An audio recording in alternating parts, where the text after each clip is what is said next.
ESTs, welcome to EST Afternoons here on Edmonton Sports Talk, your clear choice for Edmonton sports. It's Joaquin, Gage, it's Hernan Salas, it's Zach to come here with you on a fun Friday here at the office, the engineer's Christmas party, some really good food, lots going on in the sports world. The Oilers pick up a 6-3 win, looking really good in their last 3 games. You got to be impressed. And how about Zachary Martinheim, engager, returns from injury to score 2 goals and looks really good in the game. We're going to break it all down, of course, for you here on EST Afternoons. Fun show coming up. Lots of Oilers. Jacob Trouba on the move to Anaheim. We'll break that down as well. We'll head to St. Louis. Luke Korac, covering the St. Louis Blues for NHL.com, will join us at 1:40. We're going to talk some Philip Broberg, Dylan Holloway. They picked up a big win last night in overtime in Calgary. And at 2:20, we're going to head to Chicago, the Windy City. Tab Bamford, he's the lead Blackhawks writer at Bleacher Nation, columnist for the 4th period. He will fill us in on why they let your old teammate and buddy Luke Richardson go, Gager. Probably because he was doing the drills faster than most of the players. He's a beast, eh? Yeah. He's like Rod the Bod. Yeah. It's crazy the shit. He could probably still play to a certain extent. Probably 6th, 7th D, but Luke was an intense guy. He's one of those guys where you hear young people go to the NHL and see the work that someone actually puts in. That's what you noticed first about Luke.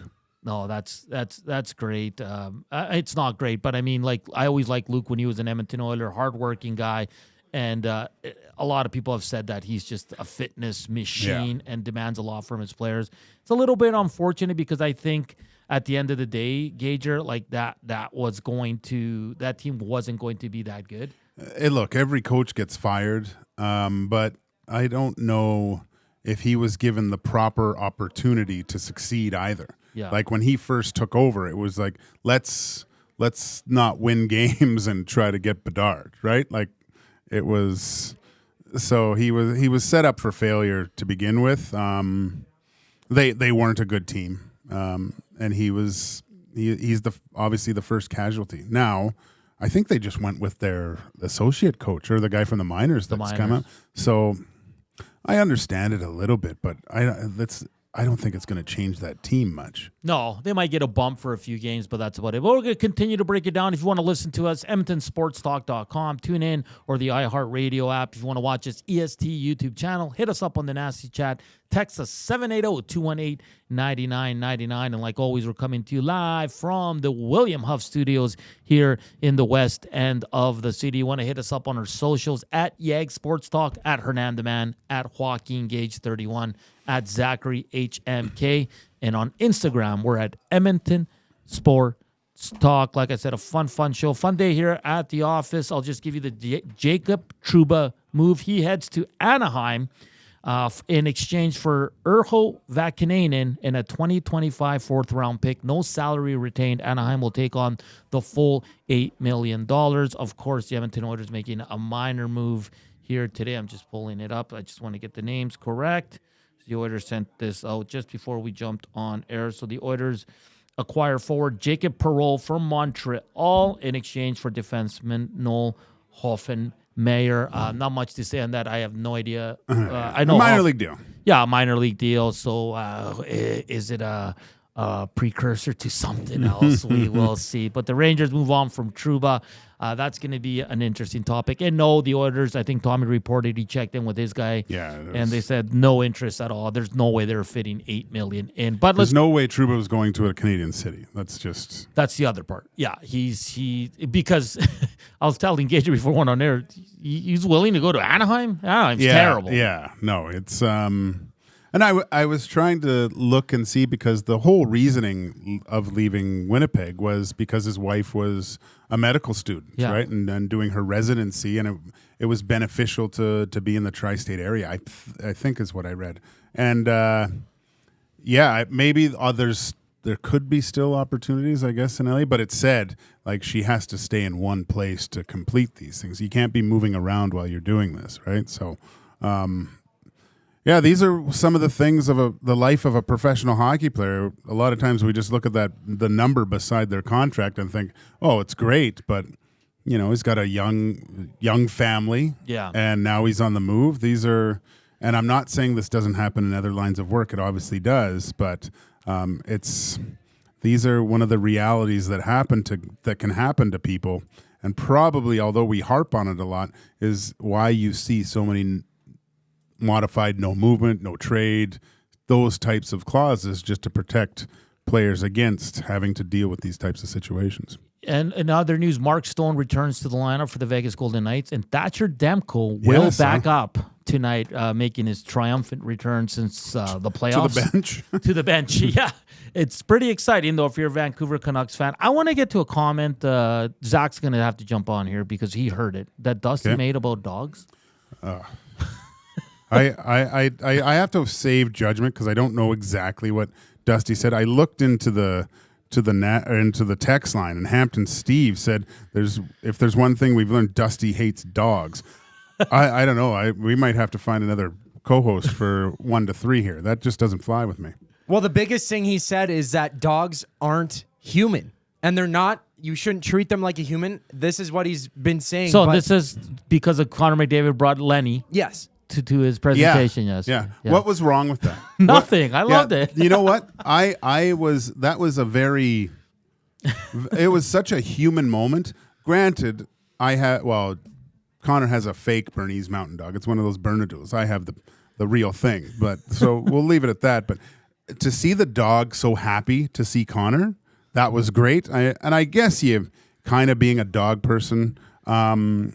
Look, I'll say this. Right now, where Dusty is in his life with his kids, he probably comes home and those two things are running to the door for hugs, right? Once he gets to my vintage and has these roommates at home that might acknowledge you or not, or just ask you for money, right? Once it gets that, who replaces that feeling? The dog. When I come home, who's the happiest to see me? The dog. The dog. So I'll give him a slight pass here, but I loved the moment. I loved last night. He must have been kissed Lauren 3 times. When do you see guys do that? It was a real humanizing kind of event that I was like, that's really cool to see because we don't see that side of Connor that much, and for him to do that in front of 18,000 people and on TV, I have a lot of respect for him there. And he obviously loves his dog, so he's all good in my books. So you're having second thoughts about bringing your dog here now with Dusty's comments? No, I'm bringing him now. I was totally okay with it. I love that Dusty didn't like it. It makes me laugh. Yeah, Rob from the Grove says, but did Connor bring him or Lauren? I think Connor wanted him. Yeah, there. but what's the diff? He showed affection to his dog. His dog was really happy. When kids are out there, they're stunned. Yeah. There's not, you don't get that true emotion. At least the dog was happy to be there. A lot of the kids are they're shy and stuff. It's an overwhelming situation. Yeah, I feel bad for him at that point. I thought that was a perfect, and with his mom and dad, and his dad's just, grinning ear to ear. His mom had a great interview with Gene. Yeah, Dusty's just, wow. And he behaved so well. Just chilling there, watching dad play. It's great. And he put up 4 points. Come on. Well, you were on the post-game show, and if you tune into the post-game show, we're probably going to repeat a little bit of what we said last night. But this, for me, Gage, for the Edmonton Oilers, this is 3 really good games. And they got a bad goalie against to start the game. It was unlucky. It deflected, went right to the Columbus Blue Jackets player. But they didn't let that phase them. And that first line, it's like they didn't miss a beat. It was like the line we saw last year for most of the season. For me, this team is trending in the right direction. They got a couple power play goals. I think it's 9 out of 10 games now. They haven't given them a PK goal. Calvin Pickard, once again, a solid enough, keeps the Oilers in it, and plays solid for a backup. You probably don't like that second goal. And we're not going to get into this whole Stuart Skinner, Calvin Pickard. But overall, Gager, I think the Oilers are finally coming around. I think the comfort level and recognizing certain situations during the game, when in years past, and I don't even think last year. I thought they were around this time they became a very mature team as well. Mm-hmm. But there was no panic. Up one, down one. They were still they keep that even keel, right? So a lot of times, especially when things aren't going well, if you were to allow a goal that, Banks hits 2 skates and goes in, you're like, oh my God, what do we got to do to? And then that kind of an unlucky bounce on the second goal as well.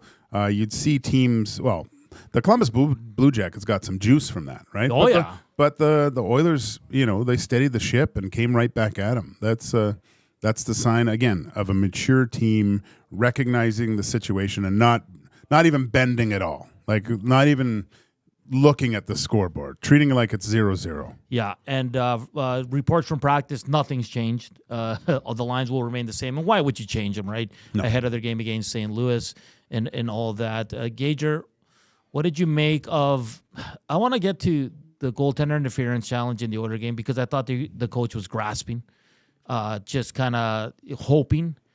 Because there's no way his video guys said challenge that, we're probably going to win it. They're just hoping for it. And then I saw people complain about Parayko's overtime goal. I saw it.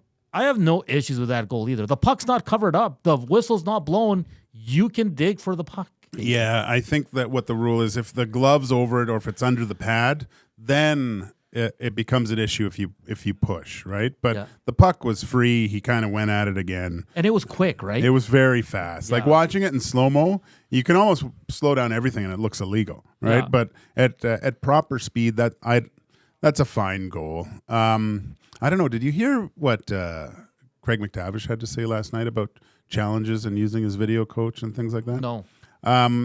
He said from his video coach, he said he wanted them to put a percentage on what they thought what the result would be. So is this like 80%, 70%? So that's what he asked for, and then he made his decision from there. So, I mean, I don't know what Dean Evason's video coach said, but that couldn't have been a very high probability. But again, and I said this yesterday on the post game show, the fact that they even thought that this was it might go their way if they challenged it is wrong with this goalie interference stuff. Goalies have to battle a little bit more. I hate this, and this is going to rear its ugly head in a crucial situation. They have to make this cut and dry, where it's like a hand on the pad, or you must like really be interfering with the goalie, like to not stop the puck, right? Like holding them down in some respect. But I hate it. What bothered me the most, how long it took. I saw it twice and I was like, that's not goalie interference. Yeah, but like I think it was because the Hyman was in the blue paint, right? And so they thought, but that's when the goalie like push him out. Yeah, push like all you can battle. It's pretty easy to push a guy on skates. Trust me. It was just one of those things. I didn't like it, and everybody complaining in Calgary. I was like, Parayko's goal was fine. That's a hockey play, man. Yeah. And you didn't see Calgary's goaltender complain. He was just upset that it went in. Yeah, that's one of the. I mean, some guys embellish. I've embellished a little bit back in my day too, but when you see the reaction of a goalie when it's they think it's a goal, it's usually just okay. That was probably a goal. Then when you see Here guys, it is, so good drive to the net, actually, unbelievable move. Yeah, but see, that's quick. The puck was loose. It was completely loose, and Parayko came in and hit it. The follow through with the stick kind of hit the pad, but yeah, I think that's a good goal, man. Like it's bizarre to me. That's why my rule changes we talked about. I was like, enough with the video. Like seriously, Gager, because I feel like it's like years ago when the CFL brought in video, and you could challenge everything. Mm-hmm. You were getting a challenge on every drive. And then they had to make the change in season and said, okay, guys, because it's like, hey, why not? Yeah. We might get it because not even the guys reviewing the video know what they're looking at. And that was the whole case last night is they thought, well, you know what? It's Hyman, first of all. You know, they all know how many goals. This guy'd probably have 600 by now. But so they think it might go our way. We might get the benefit of this just because of the situation and what they've been calling so far this year. I want to switch gears quickly. the NFL game was awesome. Awesome. But I'm going to say this, and I said it last year because I lived it because I'm a San Francisco 49ers fan. San Francisco 49ers fans had no business being in the Super Bowl last year, but Dan Campbell gave it to them. Yeah. I feel like Dan Campbell, and listen, yes, he's got big cojones. He makes it exciting. But eventually you're going to, and we all celebrate that and we love it. But I'd rather my coach take me to his damn Super Bowl. And I think he's going to cost him with the way he gambles on fourth down, Gage. He did it last. I'm telling you, at halftime, I remember watching it with the girlfriend, and I said, the game's over. And then I was like, holy crap, they're back. She's like, how? I'm like, because her coach is an idiot. Like, seriously. Yeah. I love it. I think it's great. But in certain situations, he's got to play the percentages a little bit. You think Lions fans love it? Well, they love it when it goes right. But I mean, yeah, let's see. Maybe Marshall Mathers can go have a talk with him and make sure this doesn't happen. But that was a fun game to watch. That was some phenomenal football. But yeah, it did cost them the trip to the Super Bowl last year with that. Like, and I'm sure, I don't know. Do you think he's reviewing his choices today? Like, because it's nothing. He's hearing all about it. But does he just think I'm going for it? Yeah, Is that just him? I just think he doesn't care. Like, that's the way he coaches. But let's say, I don't know what if I was a player on the team though. How would I feel about that? Like, I love the confidence that the coach installs in his players to get the job done, and so they take ownership of that. And I think that's important because there's a flip side to that too. You know, if he played it safe more often than not, then you have your players going, "Come on, man, let's go this. We can do this." So, but look at the when they were kicking the winning field goal. He could have kicked the winning field goal, but he decided to go on it on 4th and 1, and he trips. I know.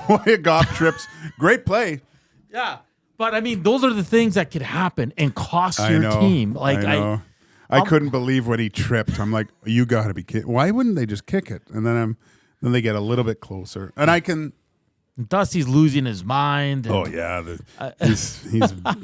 he's beating dogs, losing his mind, and no, I mean, why would you put your 11-1 season in jeopardy there? Especially when the Eagles are soaring right now too. Like, yeah, exactly. Put it in the bank. Yeah, let's put. I don't know. Is this a confidence thing with the defense because they couldn't stop Green Bay? No, because he does it all the time. Okay. Like it's not a one-off, right? Big Hugh says, "Live by the sword, die by the sword." Yeah, 100%. We'll continue the hockey. Oilers, lots of action going on off the ice as well. Oilers make a minor league trade. Trouba on his way to Anaheim for a young defenseman and a pick in 2025. And the Oilers just wrapping up practice. No line changes there as they get set to take on Dylan Holloway, Philip Broberg, and the St. Louis Blues tomorrow night down at Rogers Place. EST Afternoons with Joaquin, Gage, and Hernan Salas rolls on this Friday here. It's the Engineers Christmas party here at EST headquarters. But first up, here's our guy, Cube Nation, with a sports update.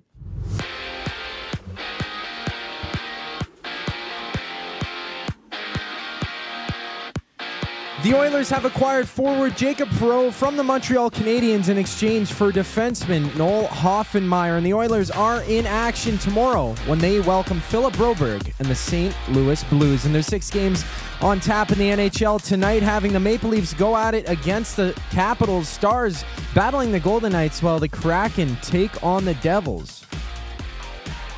And Rangers captain Jacob Trouba has waived his no-trade clause to be moved to the Ducks in exchange for Urho Vakanainen and a 4th-round pick for next year.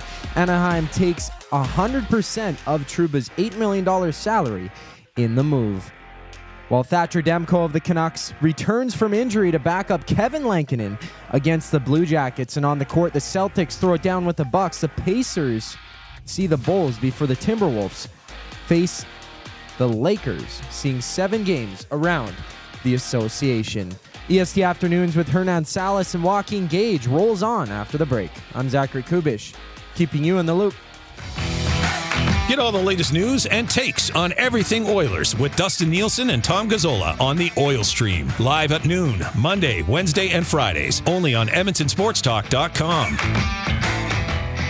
You want the heavy hitters on your team, both on and off the ice. If you've been injured in a car accident, call the heavy hitters of injury law. James H. Brown and Associates, Alberta Injury Lawyers. With over 200 years of combined injury law experience, their precedent-setting lawyers are ready to help. Locally owned and proud Edmonton Oilers fans, James H. Brown and Associates wants to support you with their unrivaled experience, unrivaled results, and unrivaled commitment. When accidents happen, head to jameshbrown.com.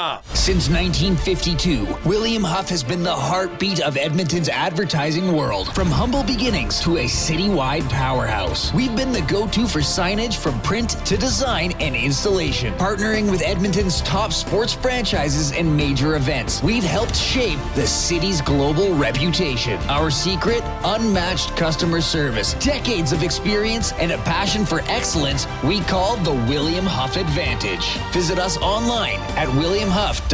You could set up your Christmas tree in the last available spot in the house, or you can create the space you need with Sentinel Storage. Get the most out of Christmas. Shop Canadian, store Canadian. Try 4 weeks free. Visit sentinelstorage.ca.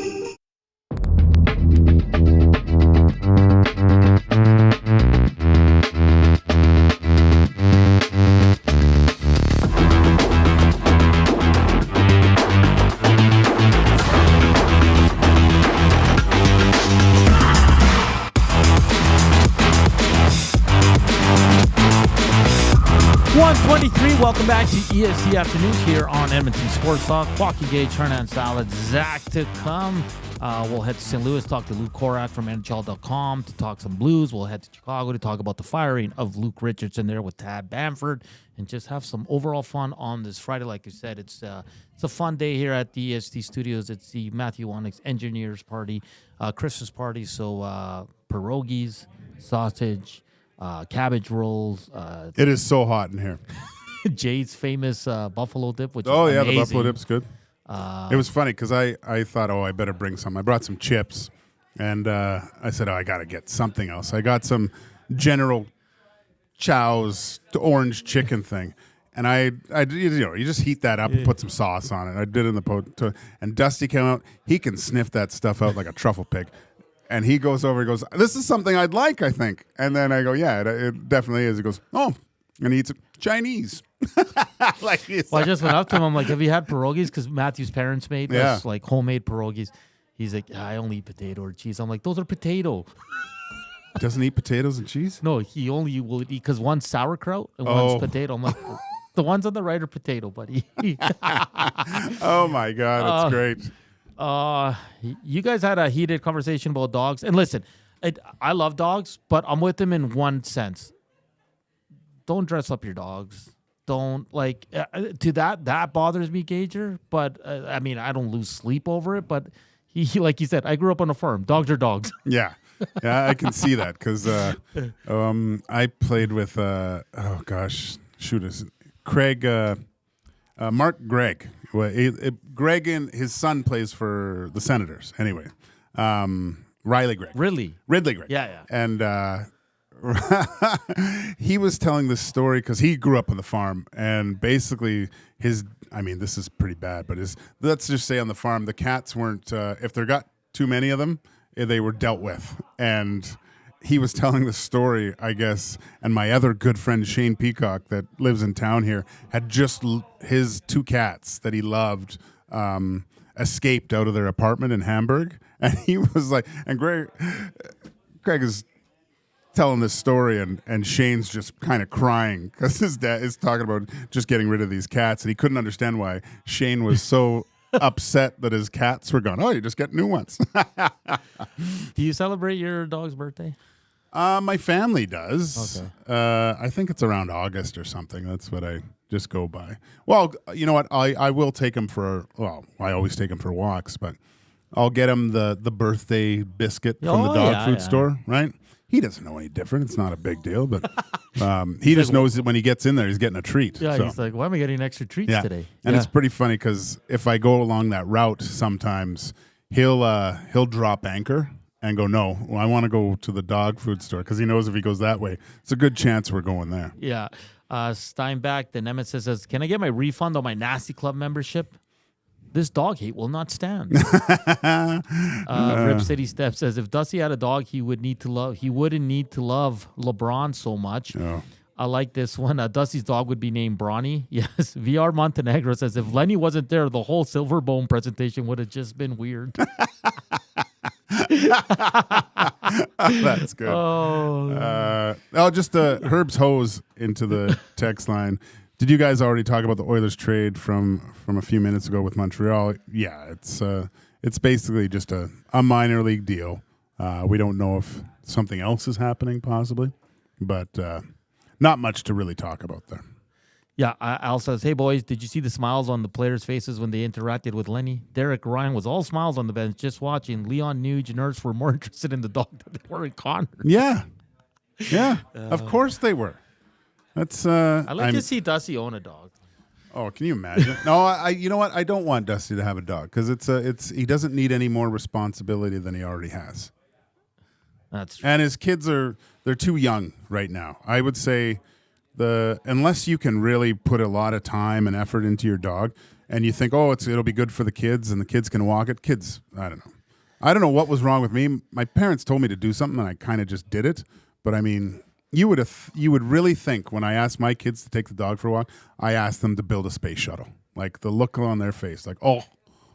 And you got to wait till the kids get a little bit older so they can take the dog for a proper walk. Do you hate dogs as much as Dusty? Let us know. 780-218-9999 or hit us up on the Nasty Chat. Let's get to over 100 thumbs up. We're at 28 only. We still got a ways to go, so we can get there on this Friday. And let's do it for, how about Lenny, for all the hate he's getting from Dustin. Poor Lenny. Yeah. Lenny and all dogs. If you're a dog lover, hit the thumbs up. Let's get to 100. Hey, hell, let's hit a new record. What's her record? I think it's like 110. Is it? Yeah, I think so. We haven't really like. Well, let's go from today on then, right? Kay. So we're at 32 right now.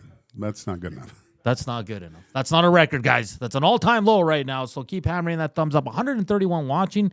So there's 99 of you that haven't hit the thumbs up. And don't forget to subscribe.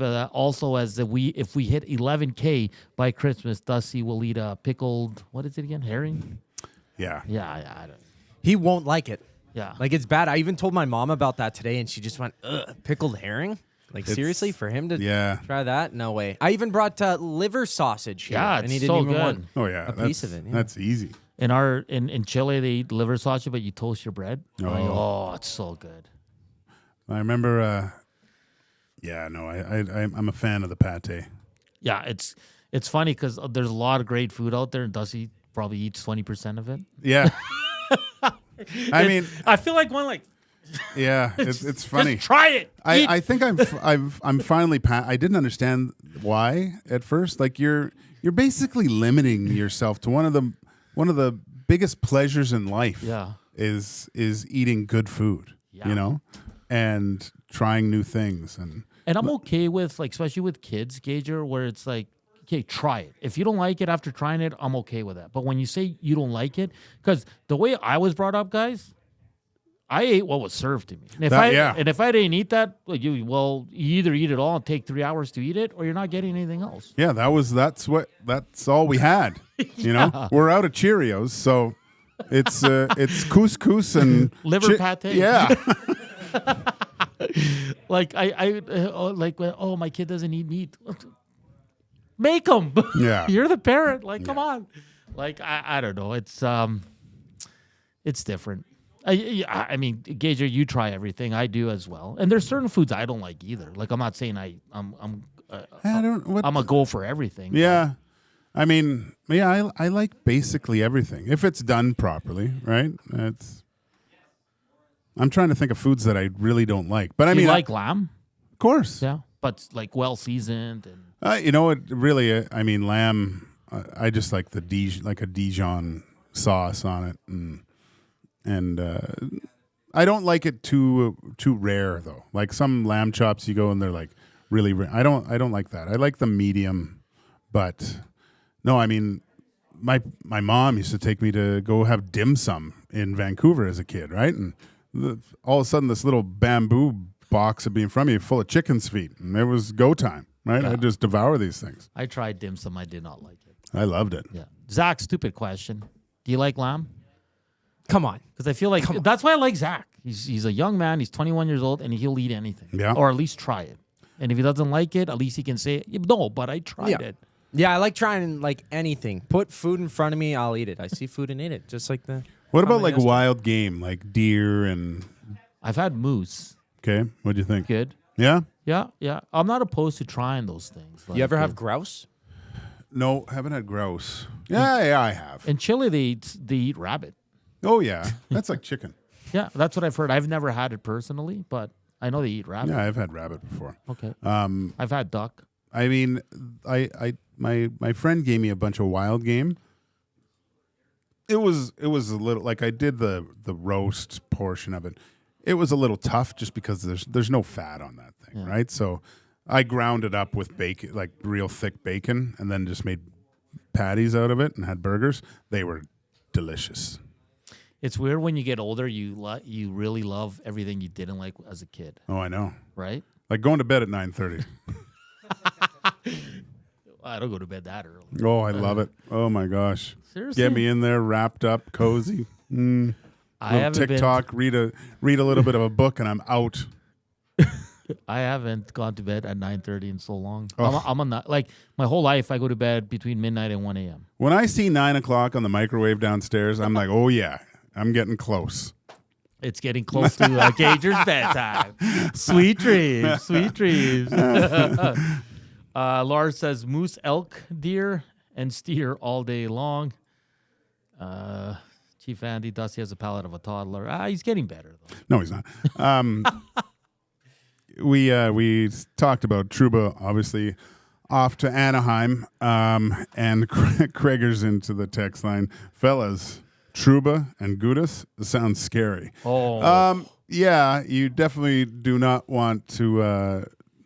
You want to have your head up, or coming across the middle, and definitely not be looking behind you trying to get a pass because it'll be game over.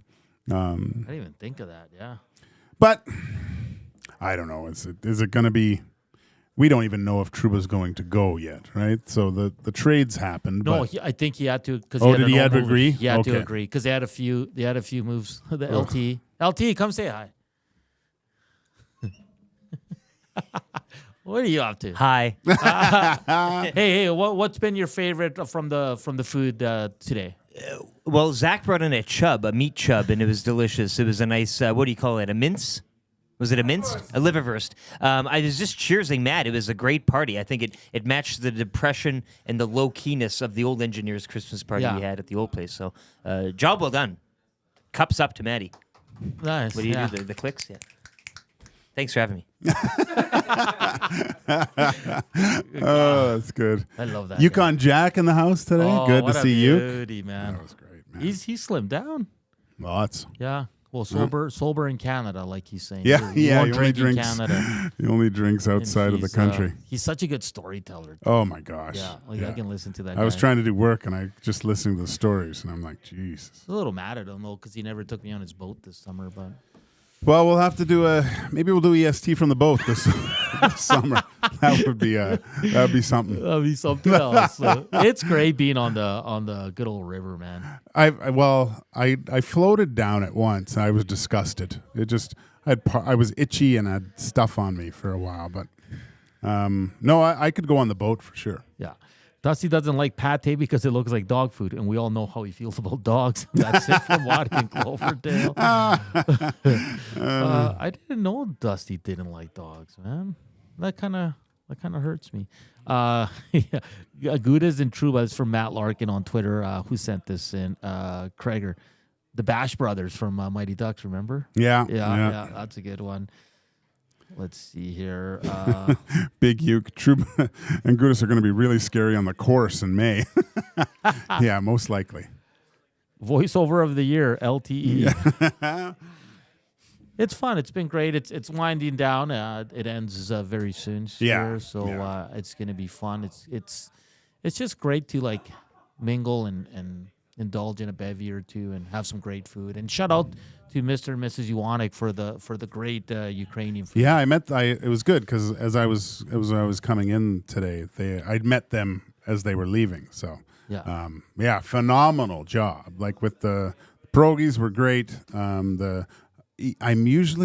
I like cabbage rolls, but they're not my favorite. Those are really good. They're really good.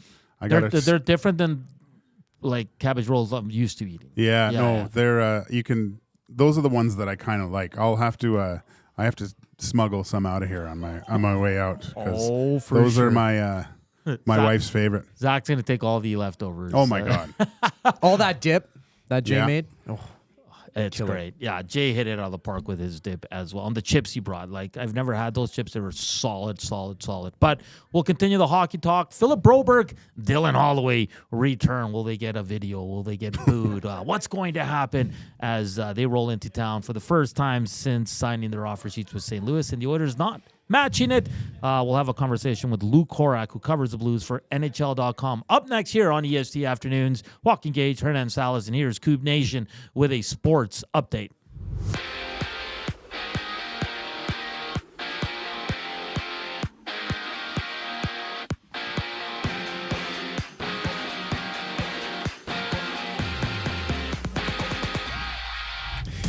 Oilers prospect Noel Hoffenmeyer has been traded to the Montreal Canadiens in exchange for Jakob Perreault.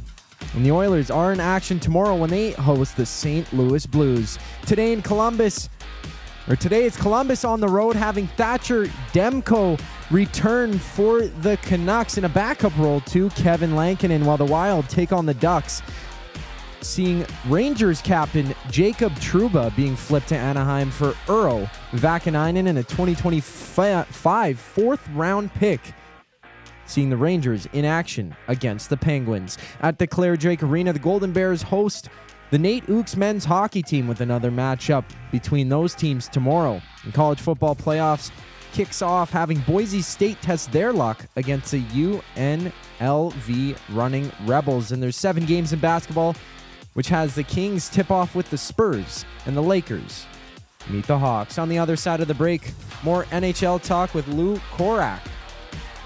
After the break, I'm Zachary Kubish, and you're up to date. Wake up with the Nielsen Show with Dustin Nielsen and Lieutenant Eric. Weekday mornings 6 to 9 on EdmontonSportsTalk.com. Hi there. If you're like me, you like to picture yourself in luxury, even though there's absolutely no way you could afford it. And if you can, well, even better. Thankfully, I picture myself in something that is luxury, but still absolutely affordable, like the all-new Mazda CX-90 from Park Mazda. With the new luxury features like facial recognition settings and quilted detail Napa leather seating, I can pretend to be comfortable with all of my proper settings activated without even touching a button, thanks to Mitch Lewicki and the great staff at Park Mazda. I like to picture Mitch Lewicki in a tuxedo t-shirt because it says, like, he wants to be formal, but he's also here to party too. Park Mazda, your dealer for life in Sherwood Park off Y Road Park. Your brand deserves more than just a whisper, it deserves a buzz. At the Hive Product Marketing, they specialize in promotional products that bring the buzz. From eye-catching giveaways to unforgettable keepsakes, they got the perfect products to make your brand stand out and get noticed. Visit the Hive Product Marketing and let them create the buzz your business deserves. The Hive Product Marketing, the official merch partner of Edmonton Sports Talk. Visit them online at thehiveproductmarketing.com. Book your holiday party at the CBH today. The Canadian Brewhouse is your ultimate destination for events, parties, fundraisers, and more. 'Tis the season to celebrate. Visit and book now in-store or at thecanadianbrewhouse.com.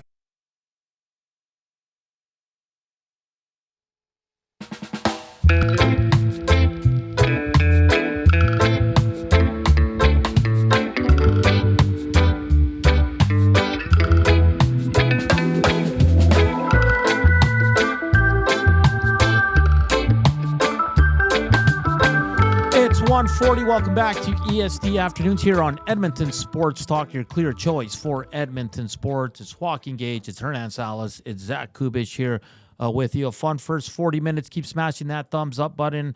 We're at 44 currently right now, and don't forget to subscribe if you haven't done so already. We're going to talk some St. Louis Blues as they're the next opponent for your Edmonton Oilers on Saturday night. They're coming off a 4-3 OT win.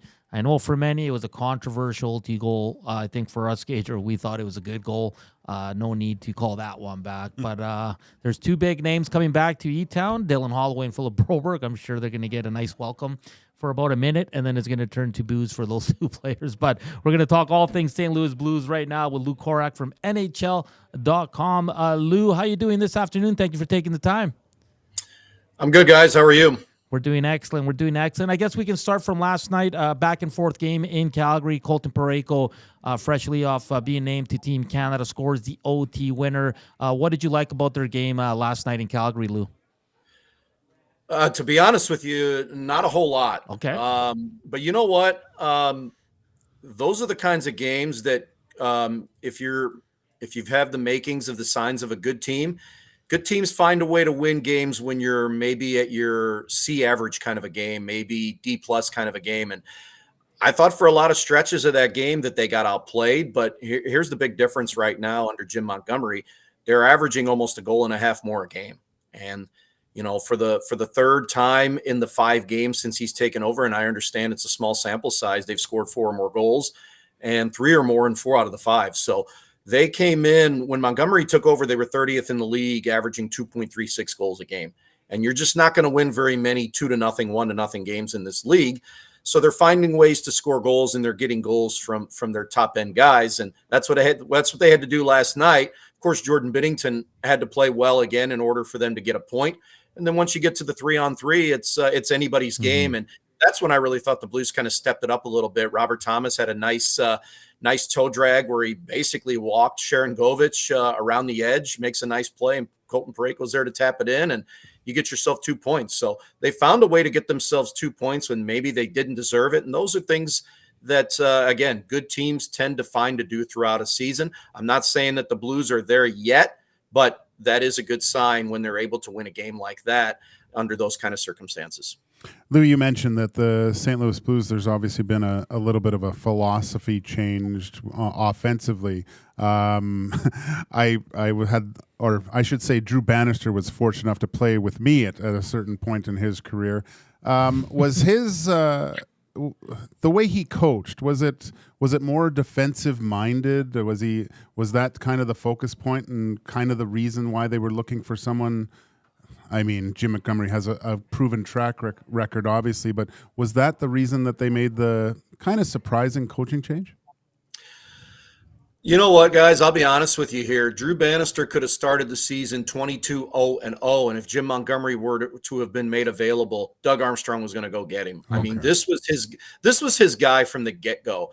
And I'm telling you, I understand where the perception is coming from the outside. It is. It was a bold move. It was calculated. It was a cutthroat move. I mean, let's be honest here. Drew Bannister did everything that management asked him to do to finish off last year. He went 30-19-5.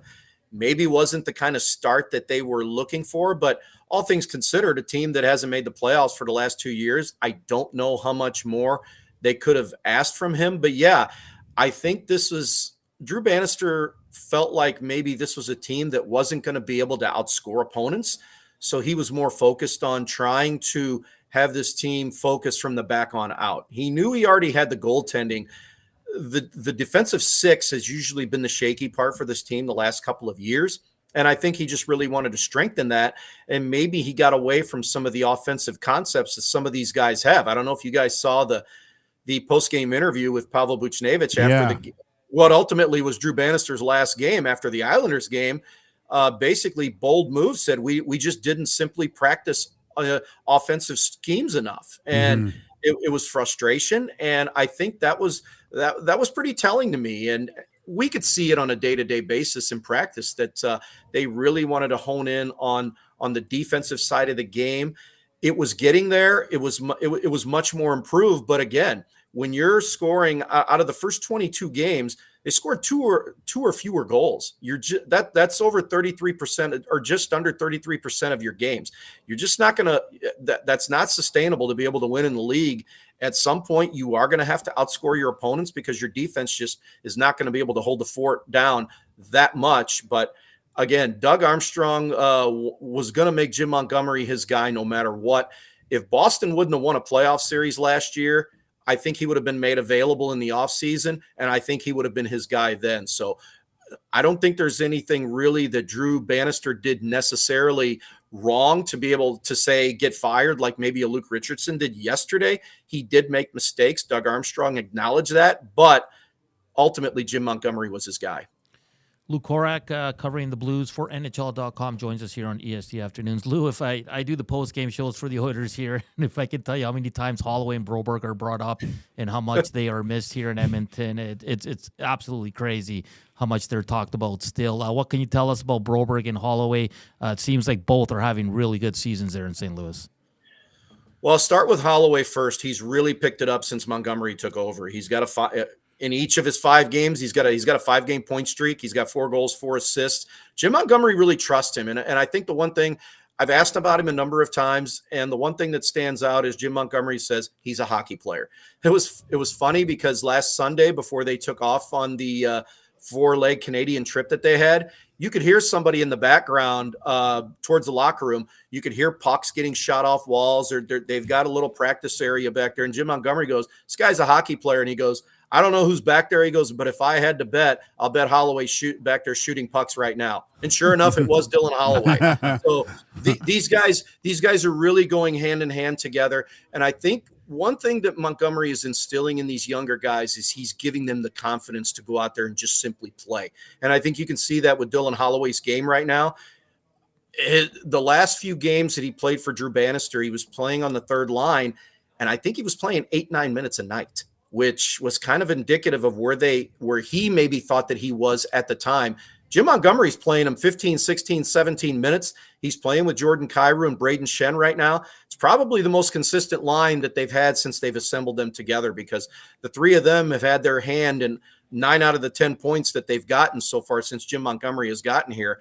And to be honest with you guys, I have to ask the question myself. I don't know what the Oilers saw that they felt like they could afford to let Philip Broberg go. This guy. Oh, no, don't say that. Honestly, forget being a top 4 defenseman. I think he's going to be a top 2 defenseman in the Blues organization for years to come. They're playing him with Colton Parayko right now.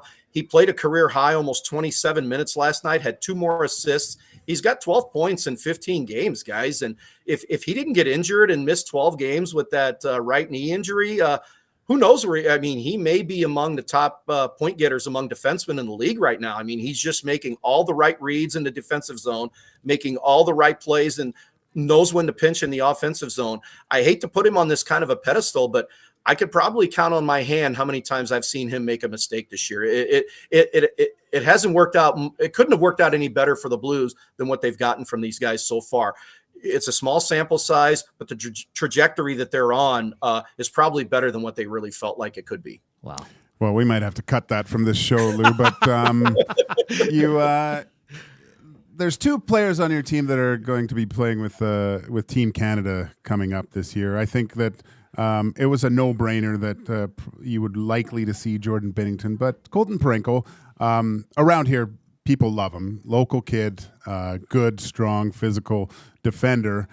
Was that a little bit of a surprise, or is this the case of a GM just really zeroing in on and having kind of everyday access or eyes on a certain player that he knows what he's capable of, and especially at a tournament of this caliber? It's funny that you asked that, because the Tampa Bay Lightning were here, I believe it was at the beginning of November. I believe it was the first Tuesday in November. And I went down and talked to John Cooper and asked him specifically about Colton Parayko, because he's had him at the World Championship. So he knows how this guy can perform at international levels. And he did everything, but he basically bit his tongue. He didn't want to disclose who he felt like he wanted to have and didn't want to have because, of the complexity, and didn't want to disclose who they were going to, have on this roster and did not want to have. But when I look back at it, Team Canada is loaded. Forget it. Forget about just talking about positions. They're loaded at all their positions. But if you look at their blue line, you don't want to necessarily just focus in on guys that are going to go out there and be offensive-minded defensemen for you. Colton Parayko is a shutdown defenseman. You need that balance. You're going to get the scoring from a Cale Makar, Devon Taves. You got to assume that maybe they're going to be partners together. Yeah. Cale Makar is going to be a catalyst on the as that offensive defenseman. one thing I can tell you guys about Colton Parayko, back in 2019 when they played the Boston Bruins, and you guys remember how good the Boston Bruins were in that run to the Stanley Cup before they lost to the Blues. He and Jay Bouwmeester did not allow an even strength point in that entire series. You're talking about Pasternak, Marchand, Bergeron, guys who terrorized and dominated the Eastern Conference throughout that whole playoff series. Now think about that. In a 7-game series, those guys had combined 0 points at even strength. I can't tell you exactly how many points they had, but all their points came on the power play. That's just how good Colton Parayko can be in a shutdown role. And I think that Canada was looking at it from a balance standpoint, and John Cooper gave him a glowing endorsement of big, physical. He's got a bomb of a shot, been at this level before, and he goes, and he's won a Stanley Cup. I think all those things came into play here. And, we could talk about snubs all you want, Evan Bouchard being one of them, and I completely understand. Probably known more for his offensive-minded play. But I just think that Canada wanted to really balance this out and feel like they have a shutdown guy there that they can count on to play big minutes as well. Colton Parayko almost played 30 minutes last night. He and Ryan Suter have been good while Philip Broberg was out when they kind of had the. There were games where these guys were playing between 30 and 35 minutes a game. That's how good this guy can be. And put him on an international level with that kind of talent, I think he can shine. Lou, great stuff. Great breakdown on the two former Oilers. Our listeners are just. I don't know if that's what they wanted to hear, but no, it's not, Lou. But good for the Blues. Two exceptional players, and we're really excited to see him tomorrow play here at Rogers Place once again. Enjoy the game tomorrow night, Lou, and thanks again. Thank you guys for having me. Appreciate your time. Lou Korac from NHL.com covering the St. Louis Blues. That was awesome. Oh man, I know what I'm clipping tonight. Yeah. Because not even just a Broberg, but Holloway. Like Montgomery loves this guy. Like he's bumping him up like 6 minutes. It's amazing they talk about change of scenery. What a new coach can come in and do as well, right, for you. But what a glowing review of Philip Broberg. That is absolutely not. What you want to hear. And for Lou to say, I don't know how you could let this guy go. Like that was. Oilers management tomorrow might be kicking themselves watching these two guys. They've been kicking themselves since they watched what he started doing in St. Louis, right? Yeah. He became the first St. Louis Blues defender or the quickest 14 points or something like that. As a new member of the St. Louis Blues. Like you knew it was going to happen. You knew it was. I loved Broberg. I did too. Like when I thought, wow, they got to keep Broberg. Imagine if Trev's listened to this. Big Maple says, all right, well, thanks for coming on, Lou. Mark says, you don't know where we've been, Lou. Big Uke says, pretty much expected to hear that. We didn't get rid of them because we didn't want them or they weren't skilled. We tied our own hands and paid the price. Deaky Sparks says, tell me people aren't losing their minds right now. Ha, ha, ha, ha. And then Bones said, how long will the video tributes be tonight? I'm going to confirm with Tom, but I think they're not doing video tributes. No, they're not warranted. I mean, they didn't. Did they even have 100 games? I think you need at least what's over under 3 to 5 years and somewhere between 50 and 100 points. I think before you get a video. You can show their draft and that right. Ace 96 not matching Holloway was stupid, and I said so at the time. Jared says, I mean, we all knew Broberg and Holloway were going to be like this. Apparently, management didn't.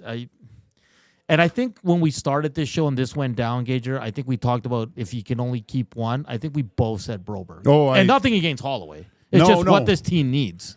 If both great, but I think Broberg's a diamond in the rough. Like those types of players aren't readily available, especially that age, that young, that skilled. Like. I think tomorrow a lot of people in Edmonton are going to be frustrated, kicking themselves too. Especially when Holloway plays 18 minutes and Broberg's at 27. Holloway has 18 points. I think Huss said it the other day. He has more points than Arvidsson and Skinner combined. Yeah. Hell, you can throw another player in there if you want. It's going to be interesting to see. All at a good price point. Stop it. Where would this team be with Broberg, though? Man. Oh. I still think they start slow and they struggle, but like your decor, like you're not looking for anyone right now. No, not at all, right? Smitty the Welder brings up a good point, though. Broberg didn't want to be here. No, that's true. He He asked for a trade, went to the minors, by all accounts, treated it like I'm going to knock this thing out of the park, and got onto the biggest stage in hockey and outperformed a lot of guys with a lot more experience. Yeah, it's gonna be interesting. Fun game though, and that does it for everyone. Big shout out to Luke Korac. That was an awesome interview. He's been an absolute beauty since the 1260 days. We're at 48 thumbs up. If we break a record today, which I think is 110 for our show, I think we've only hit it once. Gager, Dusty will get a dog. No. Or a more realistic feed. He'll try the liver pate that our good buddy Coob Nation brought, which we're all a fan of. I had some, you had some, Jay Milne had some, I think LTE had some. So let's break some records tonight. Let's do it. All right, guys. Don't be down after that interview. We're going to be okay. We're going to be okay. Coming up in hour 2, we'll continue the NHL Oilers. Lots of news going around. They made a minor league trade as well. Hoffenmeyer goes to Montreal for, I'll give you the name right now here. Man, my email. Jacob Perreault, minor league deal, not a big deal, but the Oilers making a move today, and Trouba goes to Anaheim for a defensive young prospect and a pick in 2025. We'll recap everything on the other side of the break, and Tab Bamford from Bleacher Report, who covers the Blackhawks, we'll get a feeling of why they felt it was necessary to move on from Luke Richardson. Is it Connor Bedard's slow start? What's going on in Chicago? We'll dissect all that with Tab Bamford coming up. EST Afternoons, Hernan Salas, Joaquin Gage. We're back after the break and an update from Coob Nation. Get to know the winners, props, plays, parlays, and more with Nielsen and Hustler. Weekday mornings at 11 on The Lock Shop. Only on EdmontonSportsTalk.com. Celebrating 70 years in the signage industry, William Huff Advertising is the most recognized name in the game. An in-house, one-stop shop for all of your design, print, and installation needs. William Huff provides quality graphic solutions for everyone.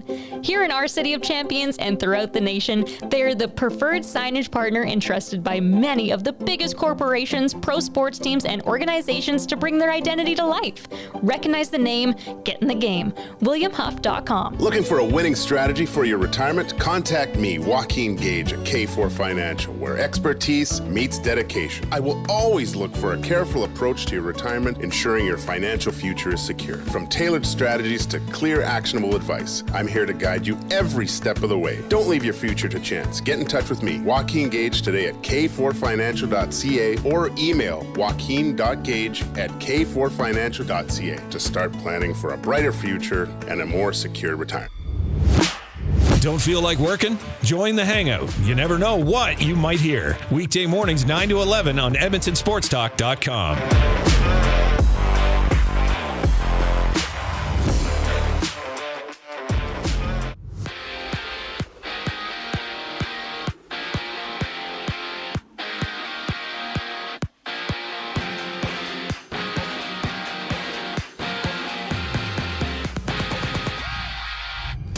The Oilers have dealt Noel Hoffenmeyer to the Canadiens in exchange for Jacob Perreault, with the Oilers hosting the Blues tomorrow night. And there's 6 games ongoing today in the NHL, seeing the Maple Leafs go at it against the Capitals, Stars battling the Golden Knights, and the Kraken taking on the Devils. Elsewhere, Rangers captain Jacob Trouba has waived his no-trade clause to be moved to the Ducks in exchange for Urho Vaakanainen and a 4th-round pick for next year.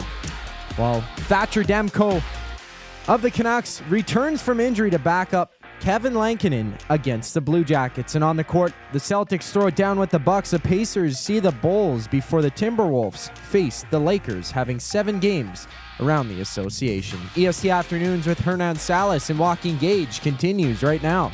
I'm Zachary Kubish, and you're up to date.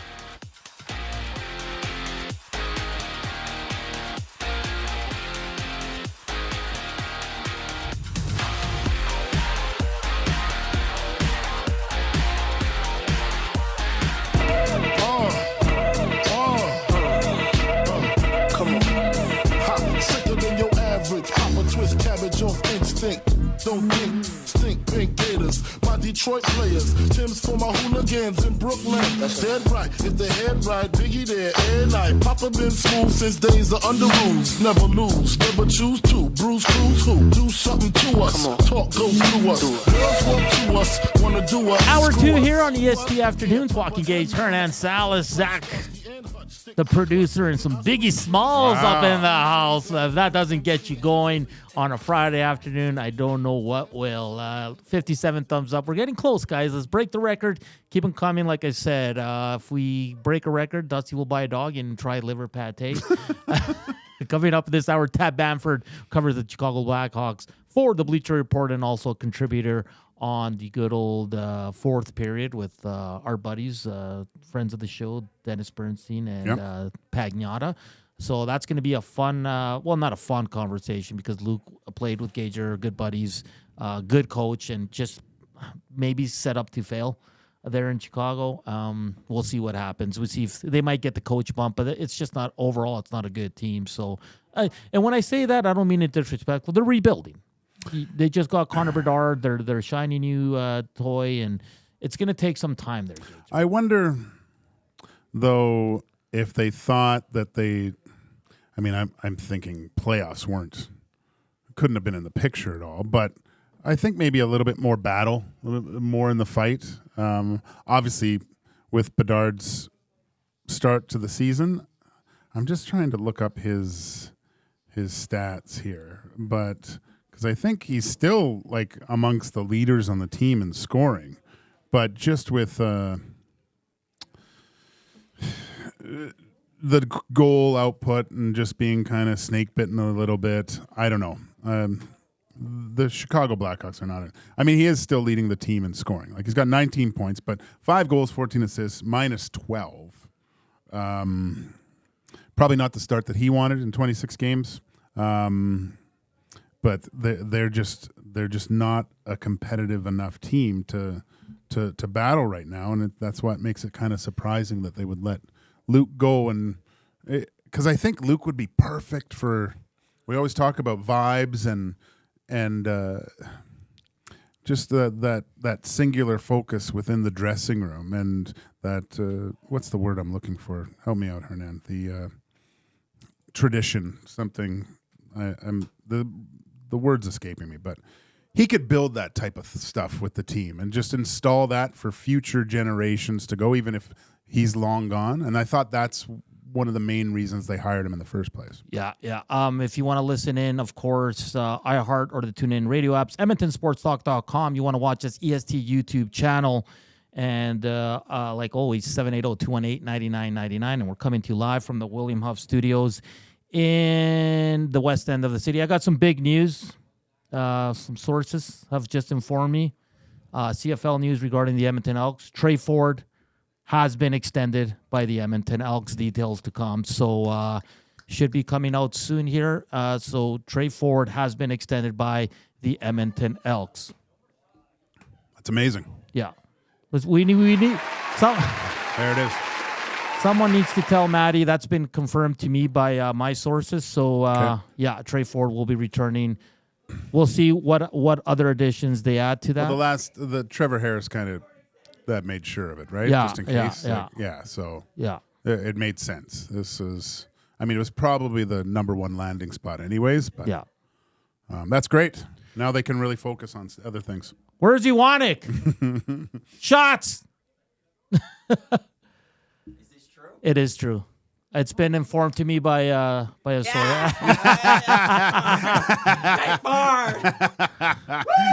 Yeah, so you heard it here first on EST Afternoons. Tre Ford extended with your Edmonton Elks. That's going to make up for the Broberg Holloway recap we just got. So imagine if he went to Calgary or something. Yeah. So it's it's gonna be tweet. Can you tweet it out? Yeah. According to Hernan the Man, Tre Ford is extended. Has been extended by the Edmonton Elks. Yeah. There it is. He's back. Boom. Can get a jersey now. Iwanek's probably going to celebrate all night. Oh my gosh! Good thing it's Friday. I guess initial thoughts. We'll stick with the breaking news. I guess. What do you?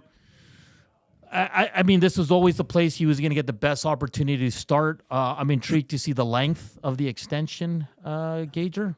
And, I wonder what the final piece, or this was just an inevitability that it was going to happen. I wonder if there was any discussions with Mark Killam over the last few days too, that kind of really finalized it for him.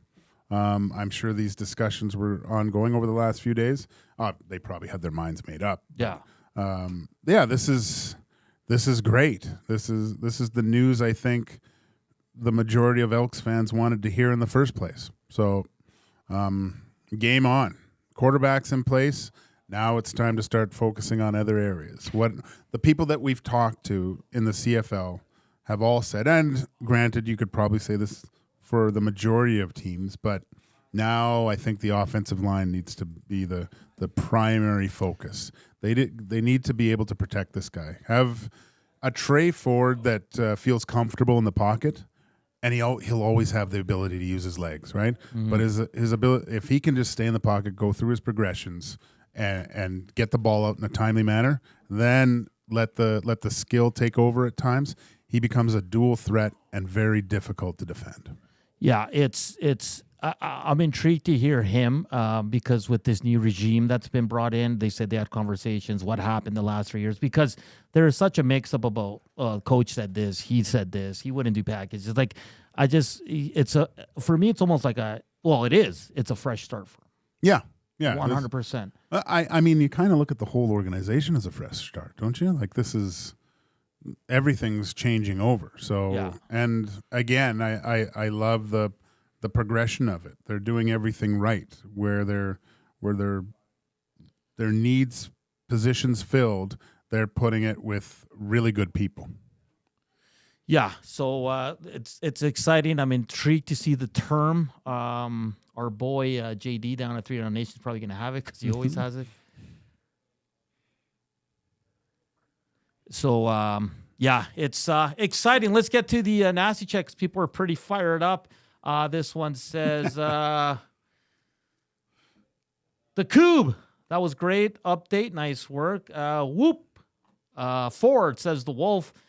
Big Uke says, amazing news. Big Maple says, and with that Tre Ford news, Iwanik's little heart doubled and grew. Johnny Alberta says, woo, with a heart emoji. Oil Empire says, LFG Ford. Let's see here. The Wolf videotape Maddie's response. Well, you saw it on air. Has anyone ever seen Maddie happy though? Like that finally on. I haven't seen him that happy in a long time. No, that was. I was shocked. Who are you, and what have you done with Matt Iwanek?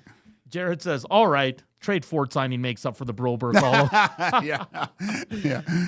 Philip Brohu Ford. Let's go. Let's check the inbox. Let's see here. A culture was the word you were looking for. There we go. Sorry about that. I blanked out there. Yeah, Luke Richardson, again, back to the Chicago Blackhawks. Matty he's got guns and double thumbs up. Matty is so oh, boy. Yeah, Luke Richardson, trust me, this guy, he's the salt of the earth. What a great teammate. The culture that he would instill. Like, he would do drills with the team. Like, what coach does that? Yeah. And maybe some players would find it weird and stuff, but I like that participation and getting involved with your players like that. It's great. Yeah, no, it's going to be fun. So a lot of news today. Let me recap you on all of it. Jacob Trouba has been traded to the Anaheim Ducks. He's going to become part of the Bash Brothers with Ratko Gudas there. And going back the other way, we were looking him up, but he's I think he's hurt right now as a defenseman. Urho Vakanainen and a 2025 fourth-round pick goes to the Rangers. It was interesting today because we saw it, and we were kind of like, if he doesn't accept the trades, he might land on waivers, which is bizarre for Jacob Trouba. So he goes from a Stanley Cup contender to a bottom feeder team. Interesting that he waived his no movement clause to go there, but we'll wait to hear from Jacob Trouba probably here in the next couple of days. Thatcher Demko makes his return, but he'll be in a backup role for the Vancouver Canucks behind Kevin Lankinen. Mark Stone also returns to the lineup, Gager. And, of course, we're going to go to Chicago coming up next. but Luke Richardson was let go yesterday afternoon during the Reed Wilkins show. I remember I was prepping for pregame, and I saw that come down the pipe. I was a little surprised, to be honest, but Anders Sorensen will take over as interim coach. Sorensen has been coaching the team's top minor league affiliate in Rockford, so he's going to get the rest of the season to prove he should be the guy, Gager. Always tough, though, when you come in those situations. Yeah, especially when you come into a team like the Chicago Blackhawks that, I don't know how long that road actually looks before they become competitive again.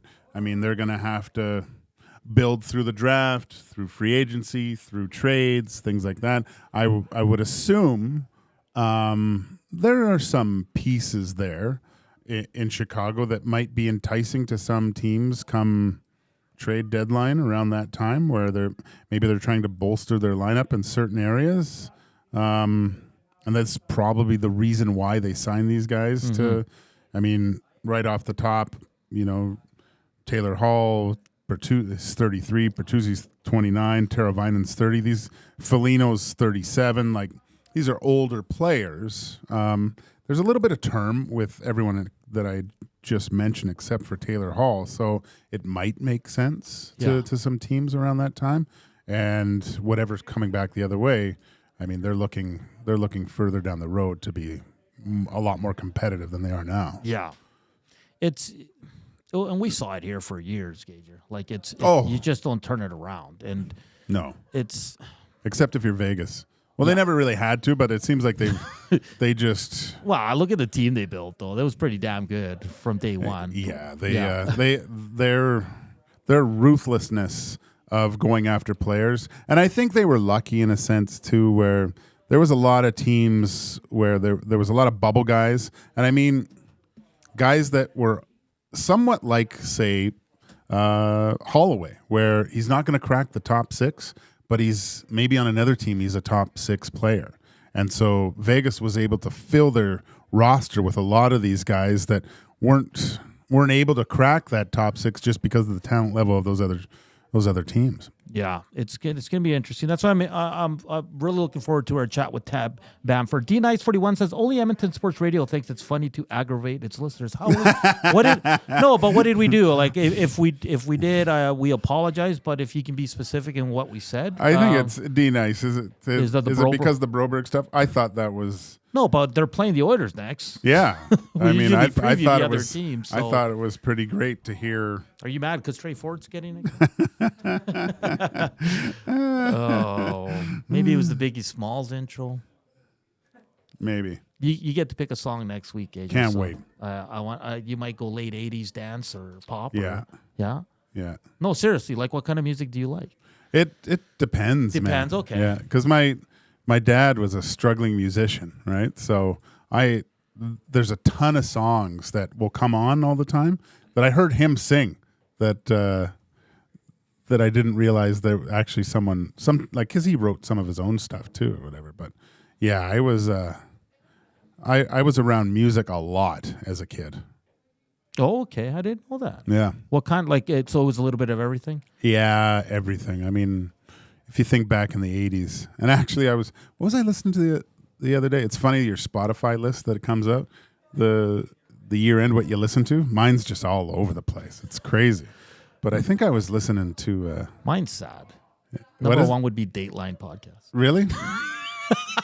Jesus. I love music, but I'm not a guy that listens to music in the car. Like, I'll listen to it when I really? work out. And like, say it's a Saturday and you're at home and you're making dinner and we'll put music on. Like, I like that kind of stuff, but like, I just don't listen to music. I love it in the car. You can always tell when I'm grooving. I think I was listening to Paul Simon the other day. Diamonds on the Soles of Her Shoes.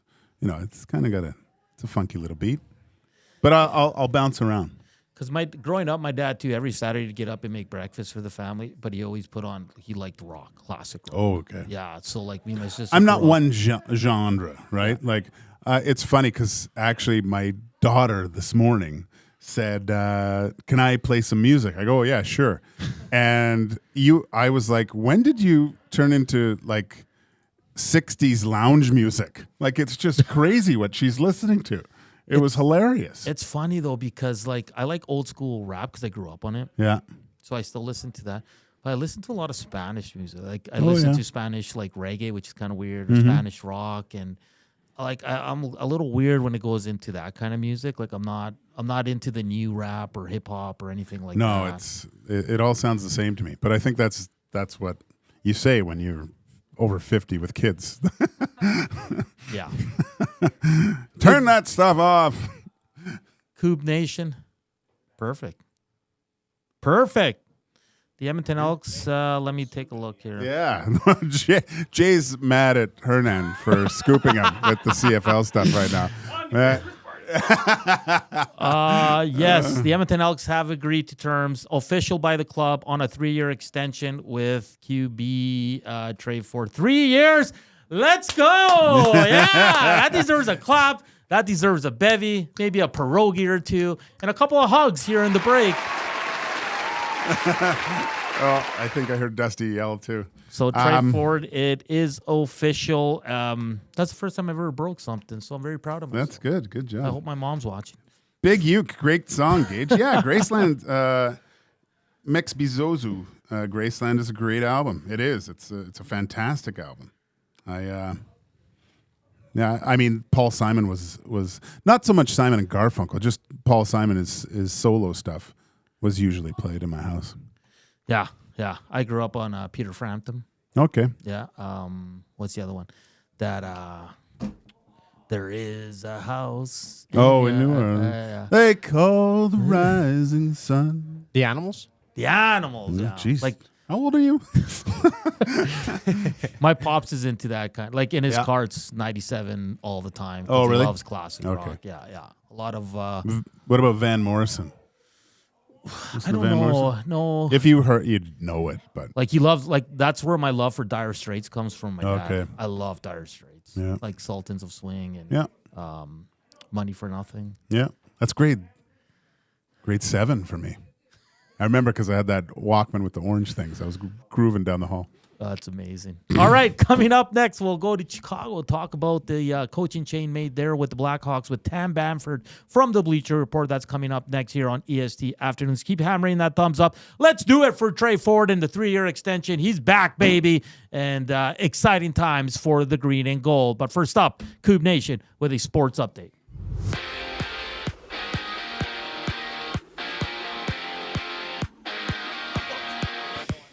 The Edmonton Elks have extended Tre Ford for 3 years, with EST's own Hernan Salas being the first to break the news. And in hockey, Oilers prospect Noel Hoffenmeyer has been traded to the Canadiens for Jacob Perreault, with the Oilers back in action tomorrow. Today in Columbus, on the road in Vancouver having Thatcher Demko return to their lineup to back up Kevin Lankinen while the Wild take on the Ducks, seeing Rangers captain Jacob Trouba being flipped to Anaheim for Urho Vakanainen and a 2025 fourth rounder, having the Rangers in action against the Penguins. And there's 7 games in basketball, seeing the Kings tip off with the Spurs and the Lakers meet the Hawks. Tam Bamford talking Blackhawks on the other side of the break here on EST Afternoons. I'm Zachary Kubish, and you're on the loop. Get all the latest news and takes on everything Oilers with Dustin Nielsen and Tom Gazzola on the Oil Stream. Live at noon, Monday, Wednesday, and Fridays. Only on EdmontonSportsTalk.com.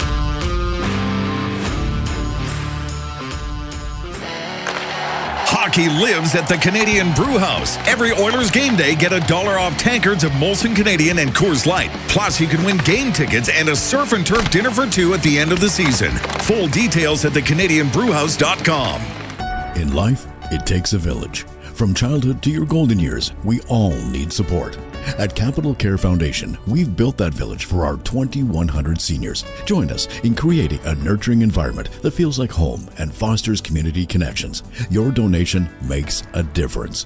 Visit capitalcarefoundation.net today and become a vital part of our village.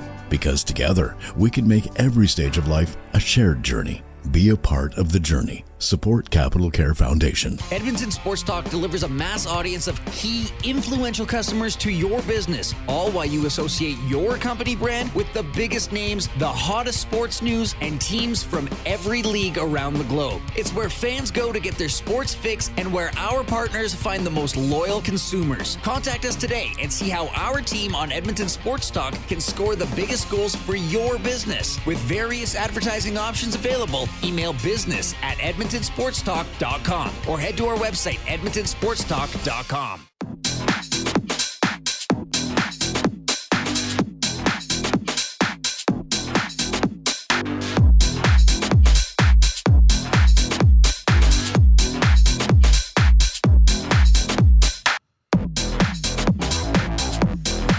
It's 2:22. Welcome back to EST Afternoons. What a busy day in the world of sports. And here in Edmonton, the big news of the day, Tre Ford signs a 3-year extension with the club. We don't have the details just yet, but what an exciting time for this organization. New president, new GM, new head coach. It's rumored a bunch of coordinators. Exciting. Maximic, the OC, Sherritt, the DC. That has not been made official, but that's the reports from Farhan.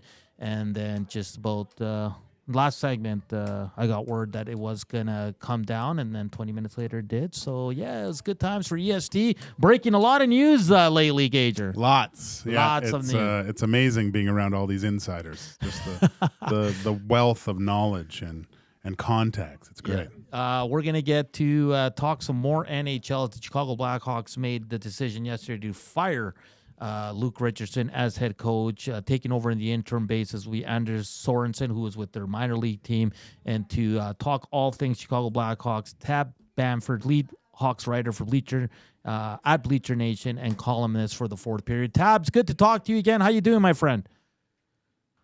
Good chatting with you guys. It's been a busy, really just about 24 hours here in Chicago. Yeah, no doubt. So my co-host Joaquin Gage, of course, played with Luke Richardson and talks glowing about the man and just how great he is, as not just as a hockey coach, but as a teammate and as a friend. Ultimately, Tab, why was this decision made that I think caught a lot of a bunch of us a little bit off guard here? I think it caught most of Chicago off guard. Yeah. Media, fans, and certainly I think the players, based on the conversations that we had after practice today.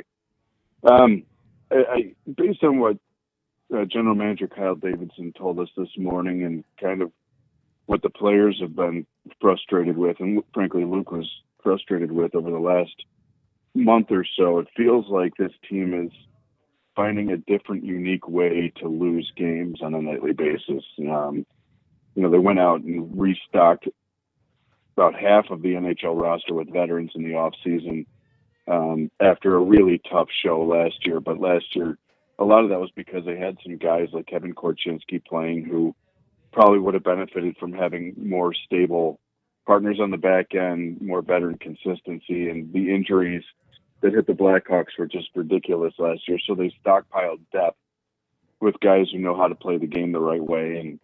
And defensively, the Blackhawks have been night and day better than they were last year.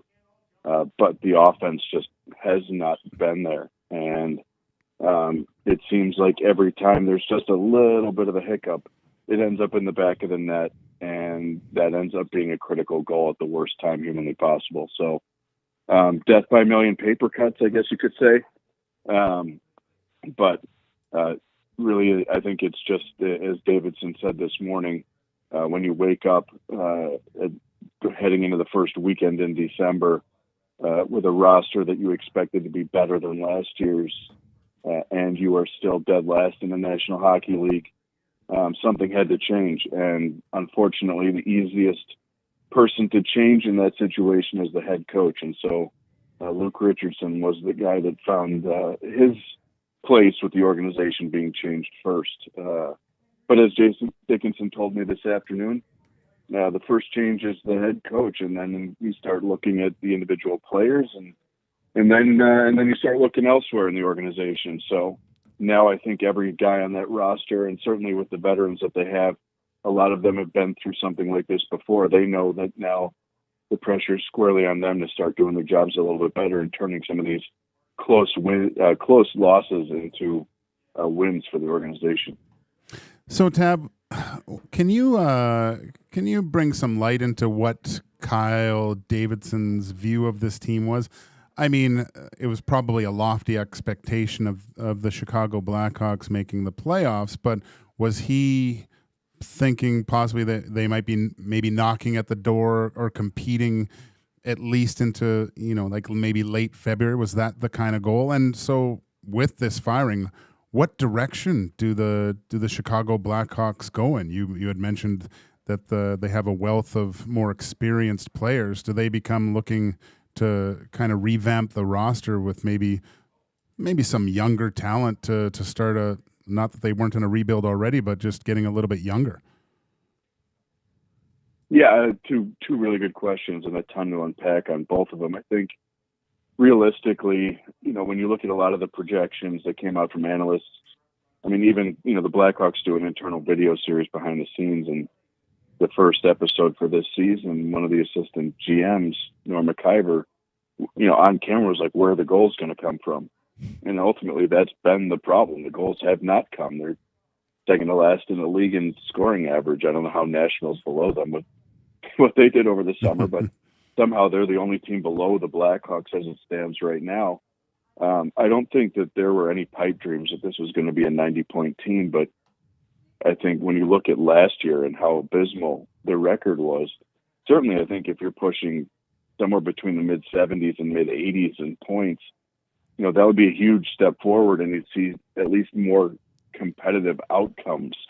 The games have been competitive. The Blackhawks have played 26, and they've been within one goal or tied in the third period in 25 of the 26. And I think that's where the frustration lies, is that you've been close. You just can't finish. And that kind of comes back to kind of the when you're giving the goals up and how you're giving the goals up. It also comes to the lack of offensive firepower, and that's one of the big reasons that a lot of people use the word regression around Connor Bedard right now. Is it kind of reminds me of the later stages of Patrick Kane's time in Chicago, when he was the only guy that anyone else in the league respected offensively in Chicago, and it became really hard for him to do what he has done for so long. And he was on the opposite end of the pendulum. This is a guy that had won 3 Stanley Cups and an MVP and a Conn Smythe. Connor Bedard's still the second youngest player in the league. Yeah. So he's got a steep learning curve in the first place. And when he's the only guy anybody fears, that's a really tough uphill climb for a young man. So they were looking for some significant improvement, and it just hasn't been there. So I think that's kind of the rock and the hard place. Where do they go from here is a great question. And I think when you look around the league and the way that the trade winds are blowing already here in early December, big deal for the Rangers today. Like, there's a lot of teams that look at, there isn't an alpha team. This isn't 2010 to 2017, where if you're in the Western Conference, you look at it and say, well, we're just trying to get to a conference semifinal because it's pretty much going to be the Kings or the Blackhawks at this point. I think a lot of teams feel like the NHL is wide open right now, and they're trying to find that magic formula to go get a championship, or at least get a taste of it, and feel like there are some teams with really good pieces that they could go after. And the Blackhawks, look, guys like Craig Smith, Pat Maroon, the big rigs on a 1-year deal. Mm-hmm. He's been a kind of a good luck charm for teams that are trying to take that step for a while. A guy like Alec Martinez has a couple rings at home. I think you're at a point now where if you start seeing the trade winds blow through Chicago a little bit more earnestly, Kyle Davidson, as a general manager in a rebuild, has to start answering those calls and considering what he can do to augment, an asset collection that I think a lot of general managers are envious of already. When you look at the way that he's piled up talent in junior and the college ranks and the AHL. But this was always going to be a bridge year. The Blackhawks really have been transparent about wanting to be kind of like the Dallas Stars and letting guys over marinate in the minors and bring them up when they're really ready, not what they did with Kirby Dach, certainly, and not what we saw from Kevin Korchinski last year when junior wasn't in option, because what good is 120 points for a defenseman if it's just, reinforcing some of the habits that he would be able to build and get away with. Connor Bedard says that frequently. You can get away with a lot as a superstar and junior, but when you get to the NHL, you can't get away with a dang thing. So this is going to be a transition year. It's a transition year that has not worked. And now, I think where they go from here is a wonderful question. And that's something that Anders Sorensen, the new interim head coach, and Kyle Davidson are going to start charting that path together. Tab Bamford, lead Blackhawks writer for Bleacher Nation and columnist on the Fourth Period, joins us here on EST Afternoons. I guess, Tab, what can you tell us about Anders Sorensen? It seems like he was doing a good job down there in the minor leagues, but kind of an unknown, I guess, to us up here. But what can you tell us about Anders Sorensen and what he might bring to this team? Yeah, I think that's kind of the wild card here, right? Is he's a fairly unknown commodity at the NHL level. He's been with the Blackhawks organization for about a decade. He will tomorrow afternoon, when the Winnipeg Jets visit the United Center for a mid-afternoon start, become the first Swedish-born head coach in the history of the National Hockey League. Something that he really kind of dismissed when he talked to us earlier today. He was like, I'm not really patting myself on the back much for that. It's about getting something out of these players and starting to see the effort transition into wins. Yeah. He was an associate coach in the AHL for a number of years, and then when Derek King was brought up as the interim head coach, when Jeremy Colton was let go, and then stayed permanently on the NHL staff, he took over as the head coach in Rockford in the AHL, and he's done a really nice job down there developing some young guys. You see some returns on guys like Alex Vlasic, Wyatt Kaiser on the blue line, Nolan Allen this year. So now you're going to start looking at him to maybe, as the season progresses, and you start making a room at the NHL level for young guys as those trade winds begin to inevitably blow, start helping to transition some of those guys. And I think just a different voice in the room, and trying to find somebody maybe saying the same things, but a different voice and a different way that the sentence is constructed might resonate a little bit more. So it'll be very interesting to see how he takes the roster that he's been given, the roster that Luke Richardson was given, and tries to get that to turn those close losses into wins again. Just in the short time in this season, what caught my eye with the Chicago Blackhawks is the Arvid Soderblom and Peter Mrazek. Their numbers actually aren't what you'd think. Have they been kind of the bright spot with the Chicago Blackhawks so far this season? Absolutely. Last year, Arvid Soderblom was how do I politely put this, vilified by the fan base because he struggled and he had a terrible defensive team in front of him. If we're just going to be brutally honest, last year, again, you were hoping that Kevin Korchinski would spend time with a veteran like Connor Murphy. And when he got hurt and Seth Jones got hurt, Korchinski ended up spending most of his season with Jacob Megna, who the Blackhawks got off waivers, and who was a healthy scratch for 40-plus games by a non-playoff Seattle Kraken team. Mm-hmm. Soderblom did not have a long resume in the AHL. He didn't play the 250 games that a guy like Corey Crawford did down there before he got a shot. He struggled with his rebound control, and again, terrible defensive team in front of him. There were a lot of opportunities for guys around the net to clean those up. To his credit, he worked his tail off, and when the Blackhawks went out and signed Laurent Brossoit to split duties with Peter Mrazek this season, he was pretty much the odd man out because their next generation goalie, Drew Comesso, was already named the starter in Rockford pretty much at the start of training camp. But Brossoit hurt his knee getting ready for the season. Still hasn't shown up in a full team practice. The latest is that he had another procedure on his knee. He's going to be reevaluated, and from this point, another, I think, 6 weeks it was when Richardson shared that earlier this week. So you've been riding Soderblom pretty decently, and he has stepped up and played incredibly well. And I think Peter Mrazek has always been a tremendous goalie when he's been able to stay healthy. A lot of the guys in the room will talk about how brilliant he is at anticipating where the puck is going to go and reading plays. And to his credit and to the credit of the Blackhawks medical staff and training group, they've been able to keep him healthy for the last couple of years. And now he's looking like the Peter Mrazek that I think probably Toronto and Carolina and other places that he's played before arriving in Chicago would have loved to have seen consistently had he been able to stay on the ice. So yeah, the goaltending has not been a problem in Chicago at all. Tab, great stuff. It's definitely some interesting times there in Chicago with the firing of Luke Richardson. We'll see if this can turn the team around a bit and get Connor Bedard going as well. Great stuff as always. Great to catch up with you, Tab, and we hope to have you on when the Oilers meet the Blackhawks. Enjoy the weekend, and thank you for your time. Sounds good. We'll talk again soon. Thanks, guys. Tab Bamford, lead Blackhawks writer for Bleacher Nation and columnist at the Fourth Period. How the mighty have fallen. I just like hearing him, like his answers in the like in kind of his tone to it. It's just it's trending towards not as bad, but like almost like a Buffalo situation. Oh, I mean, it seemed. I thought you'd see a step forward from the Blackhawks this year, just because of last year. But to see the same thing, the market like Chicago, I think that the. Your hands are kind of tied at a certain point, and as a GM, I think they lost their last 3 games in a row or 4 games in a row there. Something had to give. It can't be.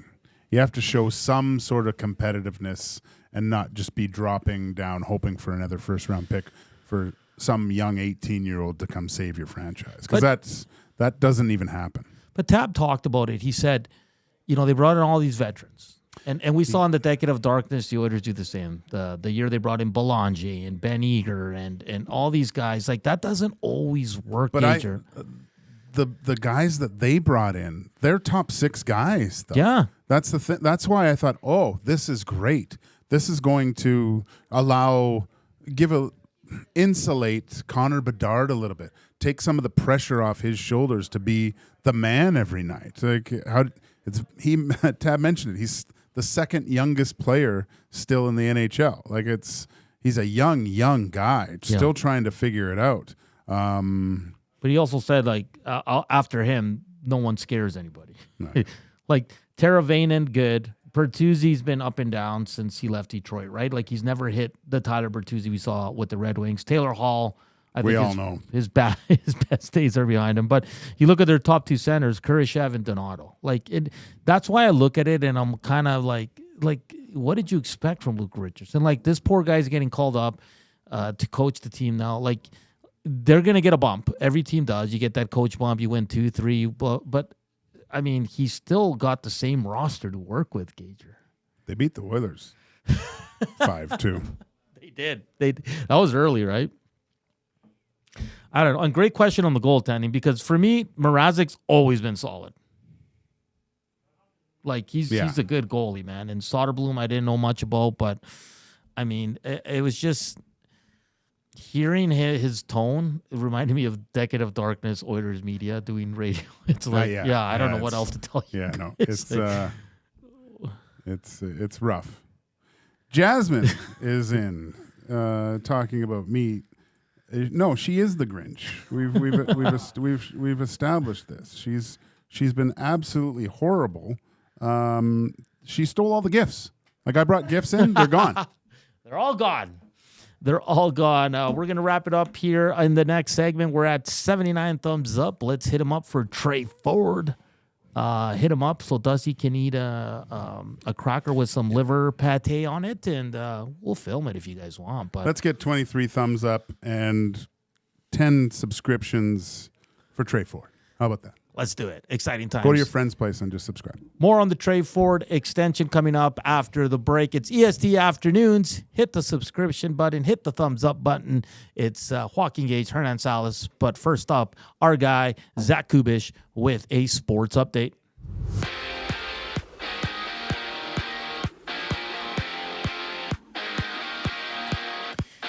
The Oilers have traded Noel Hoffenmeyer to the Canadiens for Jacob Perreault, with the Oilers hosting the Blues tomorrow. And their 6 games on tap today in the NHL, seeing the Maple Leafs go at it with the Capitals, Stars battling the Golden Knights, and the Kraken taking on the Devils. Elsewhere, Rangers captain Jacob Trouba has waived his no-trade clause to be moved to the Anaheim Ducks in exchange for Urho Vakanainen in a 4th-round pick in next year's draft.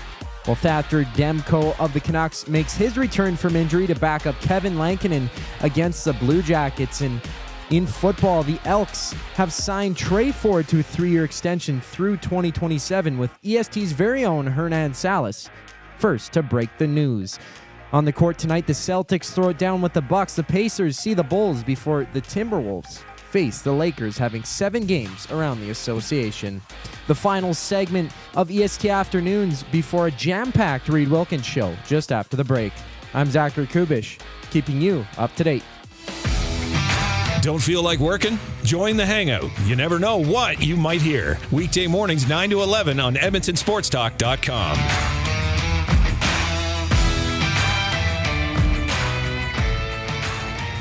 Celebrating 70 years in the signage industry, William Huff Advertising is the most recognized name in the game.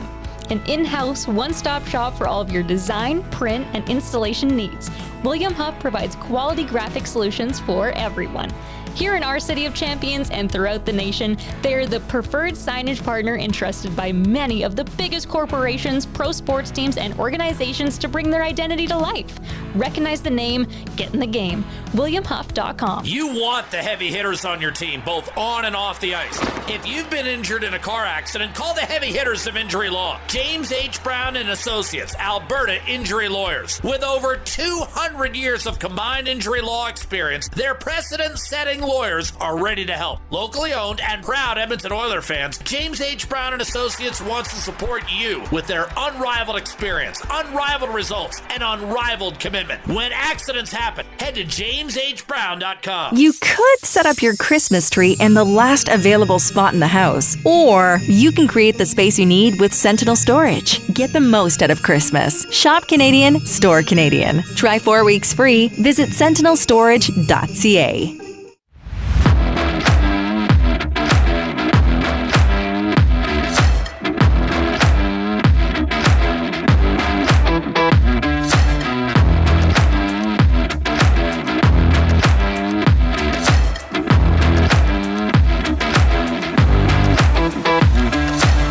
It's 2:43, last segment here of the week.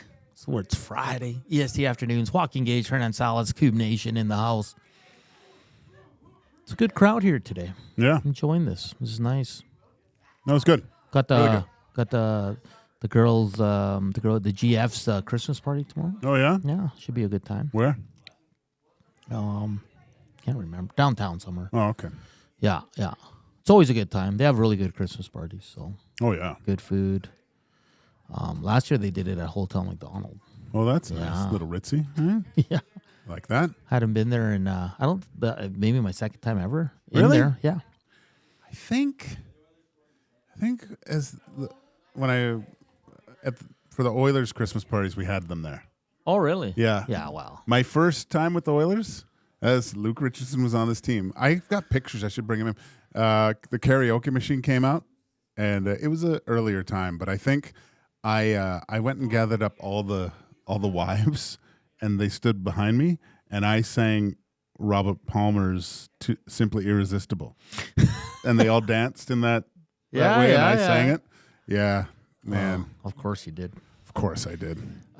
Chief Andy, whose idea was it to have the staff Christmas party during Cass's vacation? Justice for Cass. Yeah, well, he's fine. He's having a good you know time. What? If there's any time, he booked it. He could have delayed a few days. Yeah, exactly. Big Uke says, I'll be partying with Norm and the Combine crew tonight in Busby. Buckle up. Wow.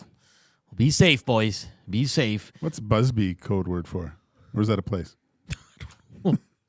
Fill us in, please. Bronco Nick says, Gager, tu sei magnifico. Hernan, it is magnifico. I think he went Italian and Spanish. Are you asking for money? No, because you said your wife speaks fluent Italian. Yeah, I think Bronco Nick's either Portuguese or Italian. Okay. So that could be Portuguese. I don't know. I think that's Portuguese. Okay. Isn't it? I don't. To say, no, you could be right. I mean, I don't speak Italian, but I dress that way. Big Uke says tomorrow night. Tomorrow night. Okay, cool. Small town out by Westlock. Oh, nice. Oh, okay, yeah. All right. We're terrible humans for not knowing that. Awful. Maybe we'll do the show from there one time.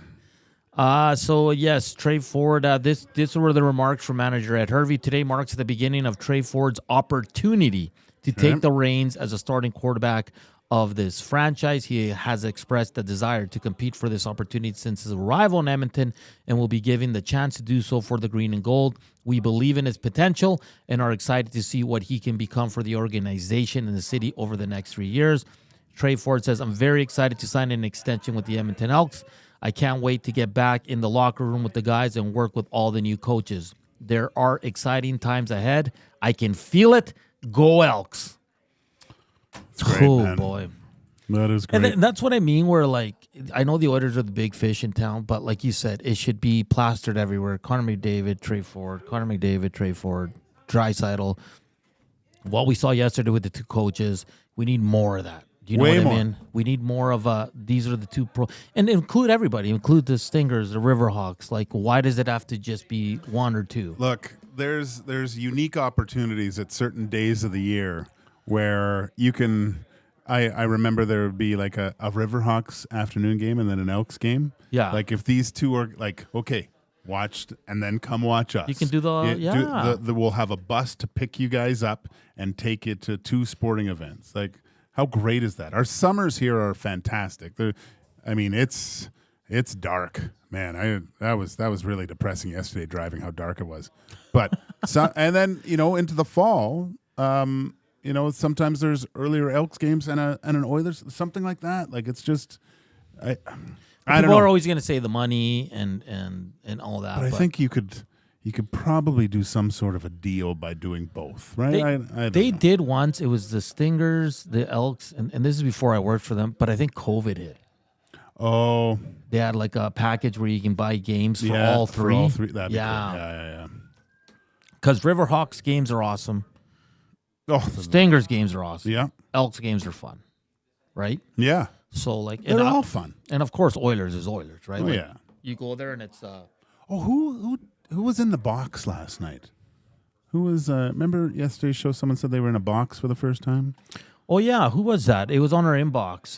They were going to their first game in a luxury. Yeah, let us know. How'd it go? Sorry, I should remember that. I apologize profusely, but yeah. How was your night? How was the night in the box? Did you take our advice, or did you just sit in the back and eat too much food and drink too much? Whatever you did, you got to keep doing that. So I'm getting some breaking news now from Kevin Weeks.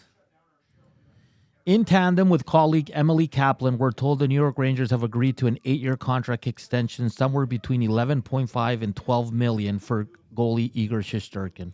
Well, he knew he had to do something because his numbers were going to be crashing here. Yeah, he's like, I better cash in now. What? I better just get this thing done. I'm not holding out anymore. Yeah. Trouba's gone? Okay. Anyone got a pen? Oh, God. That's, well, good for him. Good goalie. You think that's too much? Let's say it's $12 million. Let's just go with the high end that they're reporting. Well, again, with the New York Rangers, I'm sorry, I'm a little late on the clicks here, but as of right now, Shesterkin's 5.6, Quick's 1.2 total. They're 8% of the cap as it stands right now. Obviously, Trouba's out, so that frees up some cap space, but I love that 8% of the cap number. I think that's where you got to be. Once you go over, now you're really big on the percentage, eh? I like that. Yeah. But I wasn't before, but now it makes it easier to look at, I think. And this is a negotiation tactic for agents of players. They reference during the negotiations. They say my player is worth this much of the cap. They need 12% of the whatever that number is. I'm just throwing out numbers here. but it makes sense to me. And, as a GM, you probably look at that. So now you better deliver a cup.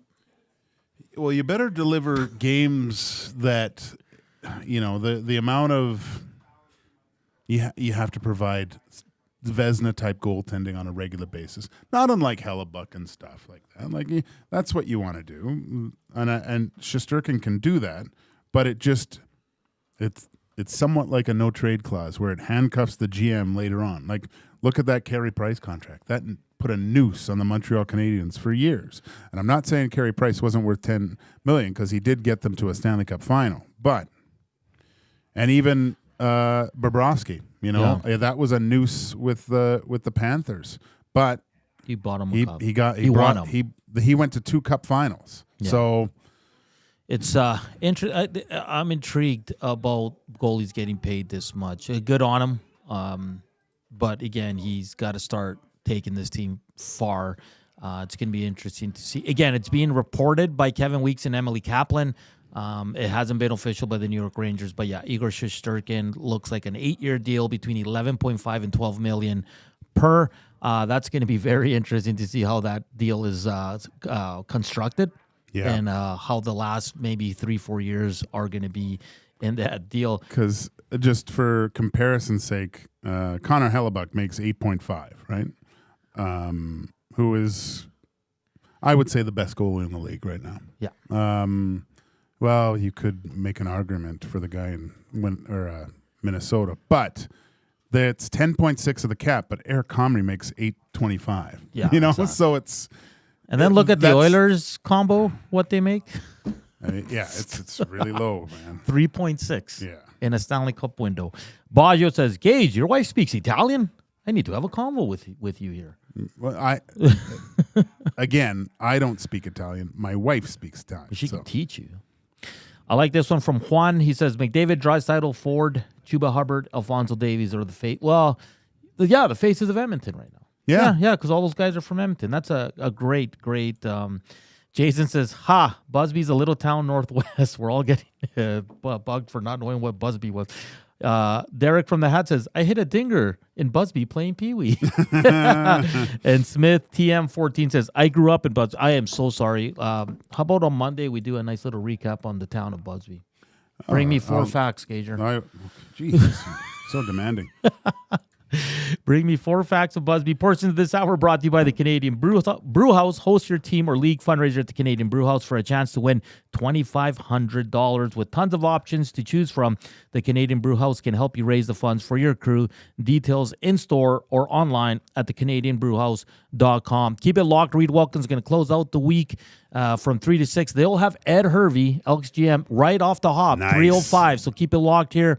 And then tomorrow, the Oil Stream pregame show with Tom Gazzola, Joaquin Gage, and YouTube Trev gets going at 7, and they'll have all the reaction. Are you? Yeah, I'm doing. And they'll have all the reaction following the game as it's the return of Holloway and Broberg. Fun show today as we went to St. Louis, talked to Luke Korac. He spoke glowingly of the 2 former Oilers, and we thank him for that. Tab Bamford from Chicago also joined us to talk Blackhawks and the coaching change there. Overall fun show. Tre Ford extended to the 3-year deal is the big news here in Edmonton. So green and gold, what a way to send off the fans and listeners on the weekend. Thank you for tuning in. Thank you for the thumbs up. Keep those coming. For Joaquin Gage and Zach, I'm Hernan Salas. This is EST Afternoons. Have a great weekend. Enjoy the weekend. Enjoy the game. Stick around for Reed Wilkins and Jay Milne. Ciao. Wake up with the Nielsen Show with Dustin Nielsen and Lieutenant Eric. Weekday mornings 6 to 9 on EdmontonSportsTalk.com.